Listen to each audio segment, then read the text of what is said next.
जमींदार चला गया। मैं बस्ती का नाम नहीं लूंगा। एक आदमी, अब यकीन करेंगे, 1000 बीघा जमीन का मालिक। भाई कितने का? 1000 बीघा। देखिए मेरा बचपना था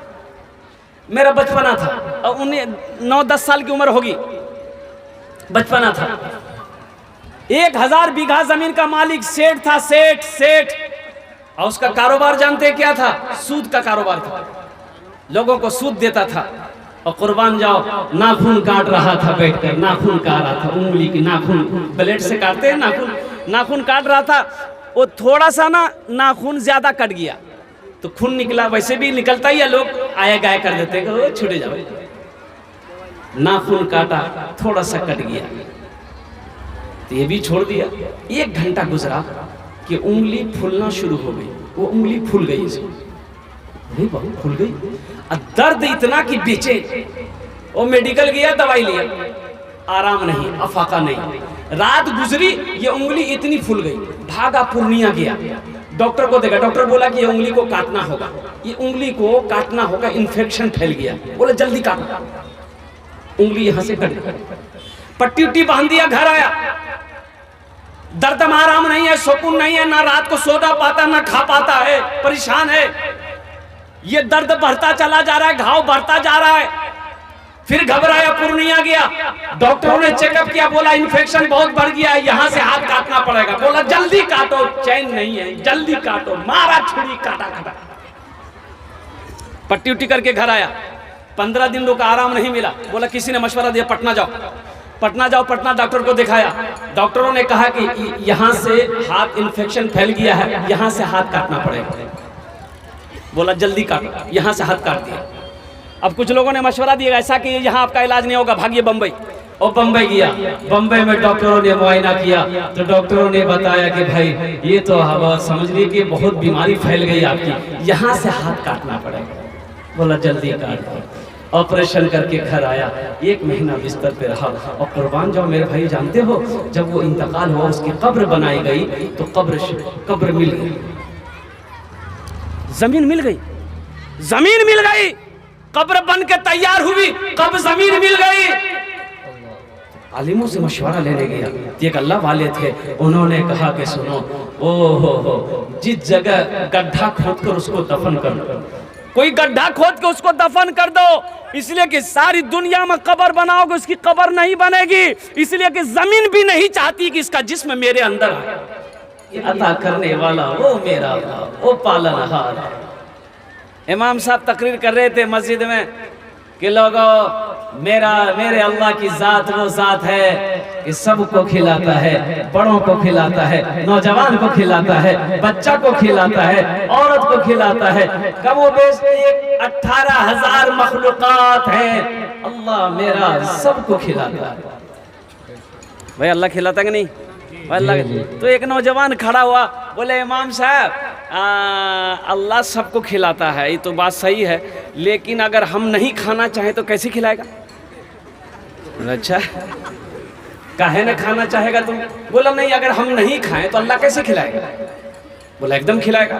इमाम साहब ने कहा कि हम अल्लाह खिलेवे करेगा। अल्लाह का कुरान कहता है वमा मिन ताबतिन फिल अर्द इल्ला अल्लाह रिज़्क़ुहा, वो जमीन में कोई ऐसी मखलूक नहीं जिसका रिज़्क़ का जिम्मा अल्लाह के ऊपर ना हो।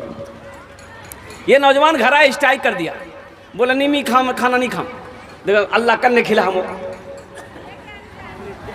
माँ कहती है कि बेटा खाना खा ले, बोला नहीं माँ मैं खाना नहीं खाऊं। माँ तो माँ होती है ना भाई, माँ परेशान होगी कि नहीं होगी? माँ तो माँ होती है। अभी शायर साहब बहुत अच्छे कलाम आपको सुना रहे थे माँ के ऊपर।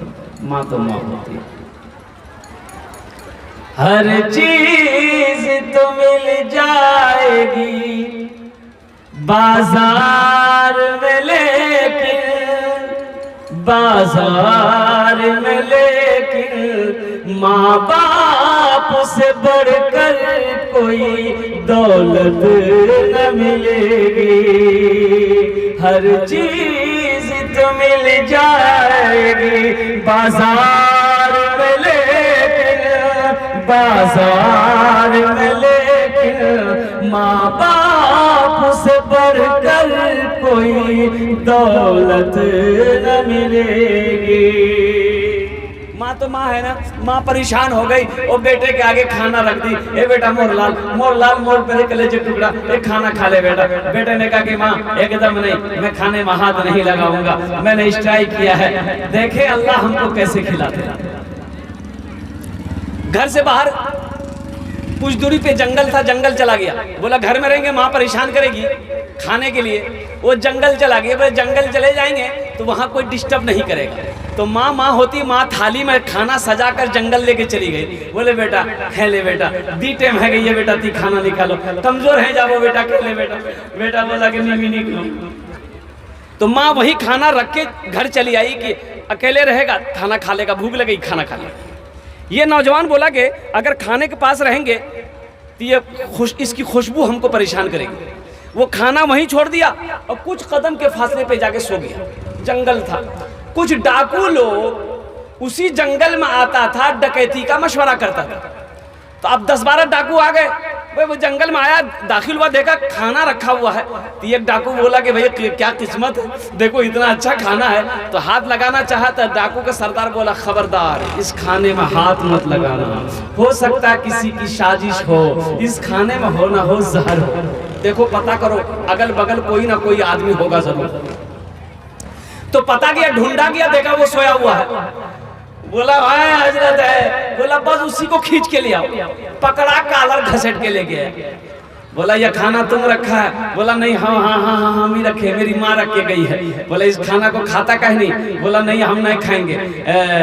तो डाकुओं के सरदार ने कहा कि तुम खाना नहीं खा रहा, इससे पता चलता कि इस खाने में जहर मिलाया तुमने, हम लोगों को मारने के लिए जहर मिलाए हो, चल खाना खा। बोला हम नहीं खाएंगे। बोला इसको 50 जूता मारो।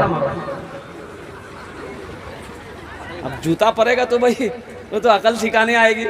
दे जूता दे जूता दे जूता। वो जूता खाते खाते जब थक गई आई, बोला माफी चाहते हैं, अब हमको भूख लग गई, हम खाना खाएंगे। वो खाना खाया, दौड़ा मस्जिद गया, इमाम साहब से बोला कि इमाम साहब आप तो ये बात हमको बताए कि सबको अल्लाह खिलाता है, लेकिन आप ये नहीं बताया हमको कि जो खाना नहीं खाता है अल्लाह उसको जूता मार मार के खाना खिलाता है। मेरे नौजवानों, वो मेरा अल्लाह पालने वाला है, मेरा अल्लाह पालनहार है, मेरा अल्लाह पैदा करने वाला है। ओ मेरा अल्लाह मेरे लिए जमीन का फर्श बिछाया, आसमान का शामियाना लगाया। मेरा अल्लाह मुझे पैदा किया है, जिंदगी दिया है, एक दिन मौत देगा, फिर मेरा अल्लाह अपने कटघरे में खड़ा करेगा। फिर मेरा अल्लाह पूछेगा मेरा बंदा दुनिया से आया है, मेरे लिए क्या लाया? इंशाल्लाह वहाँ की तैयारी करेंगे मेरे भाई। भाई अल्लाह जब पूछेगा मेरा बंदा दुनिया से आया है, मेरे लिए क्या लाया है, तो क्या जवाब दोगे? क्या जवाब दोगे नौजवानों? ये जिंदगी तो बहुत तेजी के साथ गुजरती चली जा रही है, वक्त कटता चला जा रहा है, जिंदगी कटती चली जा रही है, मौत करीब आती चली जा रही है। अल्लाह अकबर कबीरा, ये मैं बोल रहा हूँ, मेरी जिंदगी खत्म होती जा रही है, मौत करीब आती जा रही है।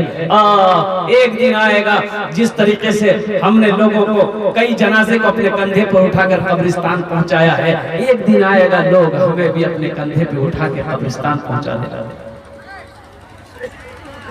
एक बात याद रखना कि दुनिया की सबसे बड़ी सच्चाई मौत है।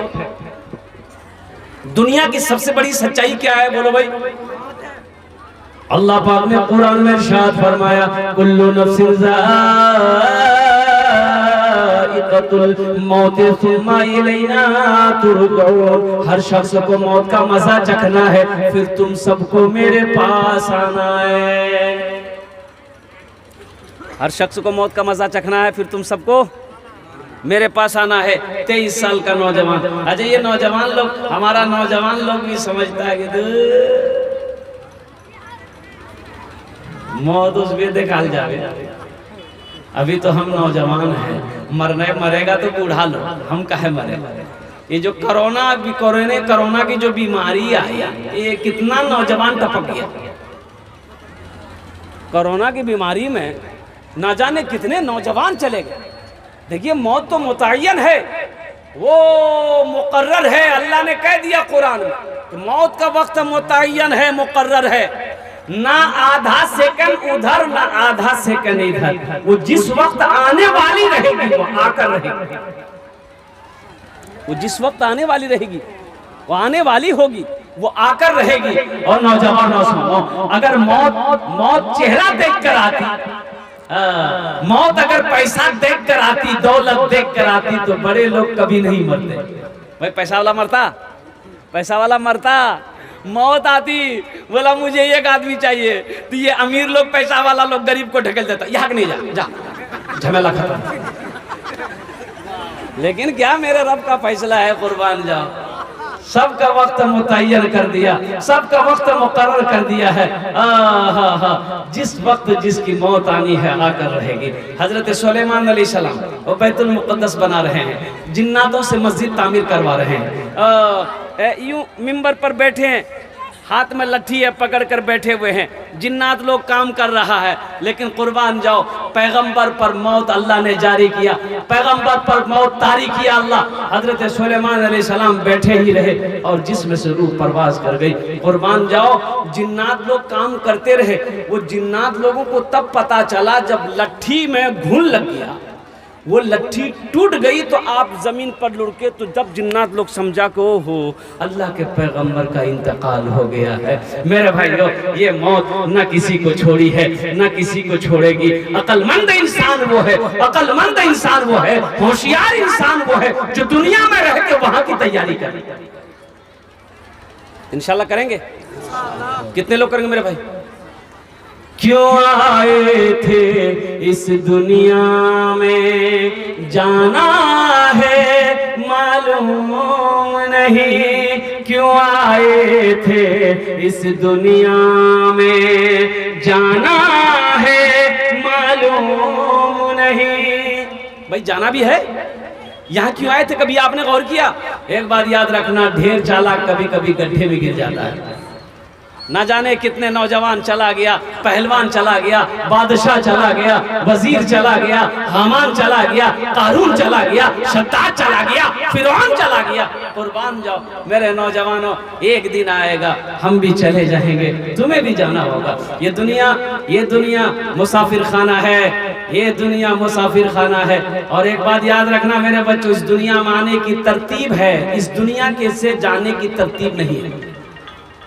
इस दुनिया में आने की तरतीब है, डिसिप्लिन है, एक लाइन है कि पहले दादा आता है, फिर बाप आएगा, फिर पोता आएगा। कि पहले पोता आता है, पहले पोता आ जाएगा? नहीं होगा भाई, डिसिप्लिन है, तरतीब है। इस दुनिया में सबसे पहले दादा आएगा, फिर बाप आएगा, फिर पोता आएगा। लेकिन कुर्बान जाओ, इस दुनिया से जाने की कोई तरतीब नहीं है। दादा रह जाता है, पोता चला जाता है, बाप रह जाता है, बेटा चला जाता है, माँ रह जाती है, बेटी चली जाती है, नानी रह जाती है, नवासा चला जाता है। इस दुनिया में आने की तरतीब तो है मेरे बच्चों, नौजवानों, लेकिन जाने की कोई तरतीब नहीं है। ढेर चालाक आदमी कभी कभी गड्ढे में गिर जाता है। एक आदमी को पटना जाना था, एक किशनगंज में वो पटने वाली ट्रेन में चढ़ा। अब इतनी भीड़ थी, जिस डिब्बे में चढ़ा रोशनी भी कम है, इतनी भीड़ के पैर रखने की जगह नहीं। अभी आदमी सोचा पटना जाना से बोसवार जगह नहीं से, ईशान मैं खड़ा करने जाऊँ। मैं आदमी था चालाक, होशियार आदमी था, बोला अच्छा दिमाग इखान मुँह चला हुआ है। वो दिमाग चलाया क्या, वो लाइट तो कम थी, रात का वक्त था, चिल्लाया सांप सांप सांप सांप सांप। अब सांप की बात सुन के हरकम मच गया। कोई उसको ढकेल रहा, कोई उसको धक्का मार रहा, कोई उसको धक्का मार रहा, कोई खिड़की से कूद रहा, कोई दरवाजे से फंड रहा। देखते देखते पूरा डिब्बा खाली हो गया।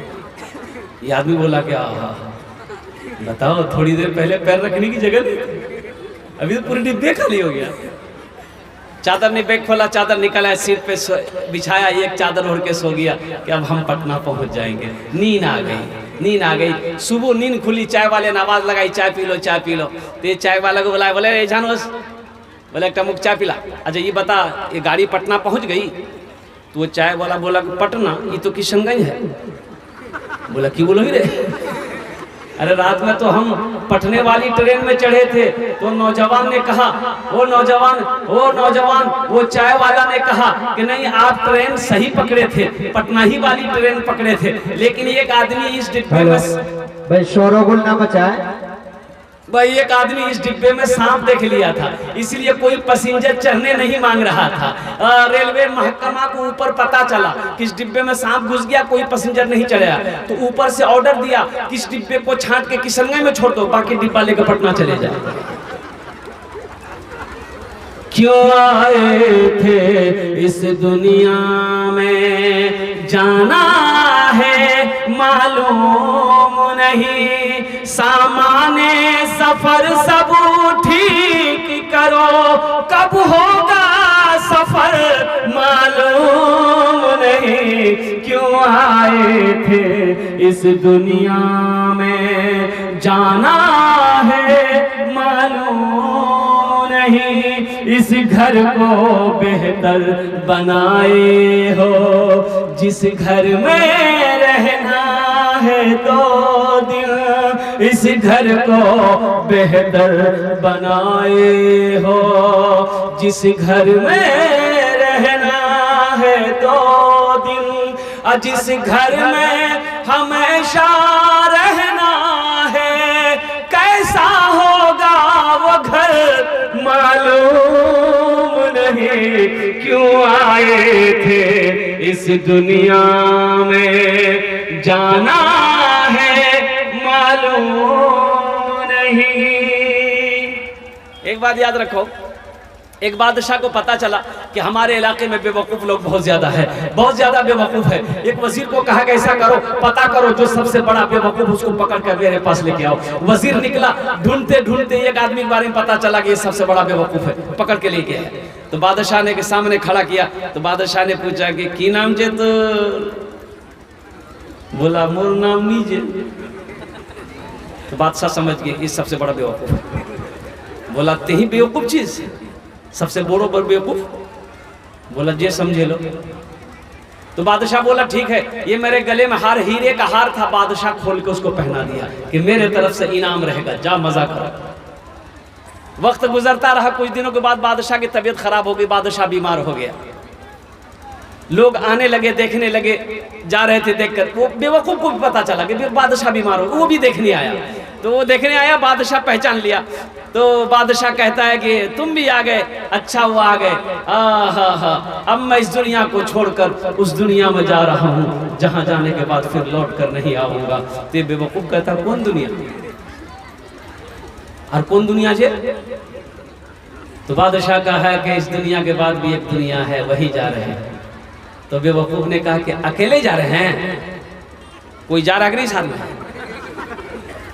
बोला नहीं बाबू, वहाँ कोई किसी का साथ में नहीं जाता है, अकेले जाना पड़ता है। तो फिर बेवकूफ ने कहा कि वहां जाइएगा तो कब आइएगा? बोला नहीं रे, छान जवार बात, फिर उस बार इजाजत लीजिए। तो बेवकूफ ने कहा कि वहां जाइएगा, नहीं आइएगा, वहीं रहिएगा, तो वजीर सिपाही नौकर चाकर भेजे। तो बादशाह ने कहा कि नहीं भेजे। तो फिर बेवकूफ ने कहा कि आप यहाँ मखमल के बिछोने पे सो रहे हैं, पलंग पे सो रहे हैं, वहाँ बिछोना लगाए, पलंग भेजे? बोला नहीं भेजे। तो फिर ये बेवकूफ ने कहा कि यहाँ आप महल में है, वहाँ महल बनाए, वहाँ घर बनाए। तो बादशाह ने कहा कि नहीं बाबू, हम वहाँ घर नहीं बना पाए, महल नहीं बना पाए। तो ये बेवकूफ ने अपने गले से वो हीरे का हार खोला और बादशाह को पहना दिया। बोला हमसे बड़का बेवकूफ तो आप, हमसे बड़ा बेवकूफ तो आप हैं कि जाना है, वहां जाना है, जहां जाने के बाद लौट कर नहीं आना है। वहां का कोई इंतजाम नहीं किया, वहां का कोई इंतजाम नहीं किया, ना बिस्तर का इंतजाम किया, ना रहने का इंतजाम किया, ना महल का इंतजाम किया, ना घर का इंतजाम किया। तो बेवकूफ हम हुए कि आप हुए। ज़ारो कतार बादशाह रोने लगा। बादशाह उठकर खड़ा हुआ, सीने से लगाया कि तुम्हें किसने, कौन कहता है कि तुम बेवकूफ?